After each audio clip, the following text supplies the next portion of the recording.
York City Junky Days. I was there, New York City, the infamous East Village. Unfortunately, most of my memories of the 80s and 90s in this crazy place at a crazy time have faded.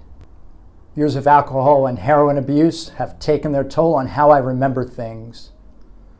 But all these years later, I'm still alive to tell the tale, even if it may be a bit off base from the truth. What is the truth anyway? One man's truth is another man's lie, and I know all too well about lies. Looking back on this time in my life, I'm surprised that I survived. There were far too many times where I should have met my maker or been sentenced for my crimes.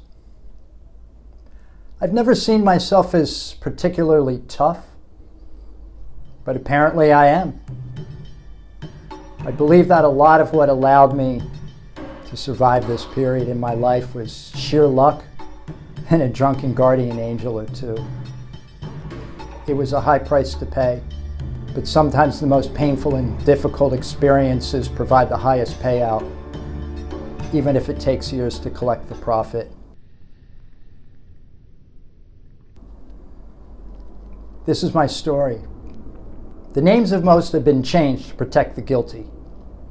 Everyone I knew was guilty of something, mostly of bad decisions, myself included. Maybe the stories I'm sharing did happen the way I remember them. Or perhaps the years and the abuse have turned them into an unrecognizable blur, a jumbled mess of recollections, a glamorized version of the way I saw things. Either way, fact or fiction, this book is a glimpse into days gone by, of old school New York, of the way things used to be. This is not the story of the modern day Disneyland of Times Square filled with family-friendly attractions.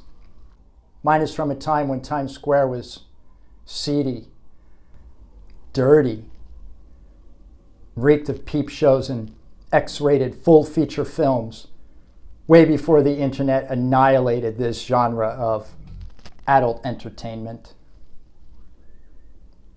Despite New York City being a dicey, dirty, and dangerous place during my time there, it's the New York City that I love. Heroin in the Lower East Side. We walked down Avenue B, heading downtown towards Houston Street, while getting to know each other better. His story was similar to mine. He was a few years younger than me and had moved to the neighborhood a few years prior. His was the usual story, just like hundreds of us. Out of curiosity, he tried heroin once, liked it, couldn't keep it under control, and wound up addicted. Same old story. We copped at the same spots, and although we didn't know each other very well, we always said hello or waved to each other when we happened to cross paths. While walking down Avenue B, we came to the block where I usually bought my works. I had some at home, so I intentionally didn't make eye contact with any of the usual sellers, who were all patiently sitting in doorways or on upside-down plastic pails, the types that street musicians use as drums. In the middle of the block, across from a vacant, garbage-strewn lot, were 3 or 4 young Latino kids kicking a can. They couldn't have been older than 11 or 12.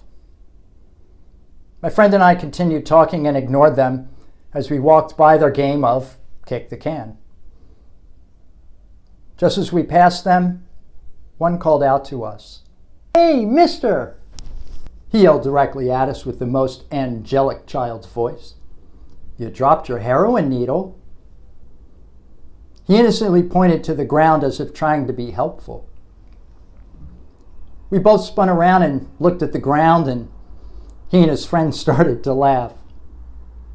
Even knowing that I didn't have a needle on me, I still instinctively looked to the ground and patted my pockets to make sure I hadn't, in fact, dropped one. My friend did the same. I just laughed and said, "Yeah, kid, you got me on that one," as we turned around and continued heading downtown. We crossed busy Houston Street and formally entered the Lower East Side. Walking further downtown on Clinton Street, we made a left turn onto Stanton. I had butterflies in my stomach. This part of town was so downtrodden and sad and gave me the heebie-jeebies. The energy here was way off. Although it was relatively quiet with not many people on the street, with that quietness came the feeling that something could happen at any moment. And that something did happen. We hadn't even walked a full block on Stanton Street when an empty beer bottle smashed at our feet, sending broken shards of glass in all directions. Somebody had accidentally, or perhaps intentionally, dropped it from a window or the roof of the building we were walking by. I didn't see it falling, but the second it hit the sidewalk with a loud crash, I instinctively leapt to the side to avoid the biting glass. The sudden noise had broken the quiet side street, and it scared the hell out of us. Looking up at the building to our side, there was no one to be seen. It could have innocently been accidentally knocked off a window ledge, or maybe it was an upset neighbor who recognized two white boys heading into the hood to buy drugs. We shrugged it off and continued walking on Stanton. Off in the distance, maybe a block or two away, we heard firecrackers. Being close to the 4th of July, this was normal, and with each passing day, the frequency of bangs and booms increased. As we continued down the street, we got closer to their source. Suddenly, we heard the loud whistle of a bottle rocket that zoomed right by us, inches above our heads, coming at us in a downward and slanted direction. Seconds later, two more whizzed by us as hundreds of firecrackers went off, raining their paper on us like rain. It seems surreal. As if we were in a war zone and not New York City. Unlike the bottle that crashed down next to us, this attack was definitely deliberate. Looking skyward, we could see the silhouette of 5 or 6 people on the roof of the building right in front of us. They were probably local teenagers who thought it was funny to rain hellfire on the defenseless junkies below. I should have taken the firecracker assault and the dropped bottle as a sign that we were not welcome.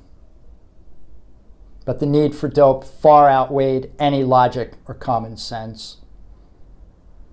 If I had to go into a war zone to cop, I'd dodge the bullets and take my chances.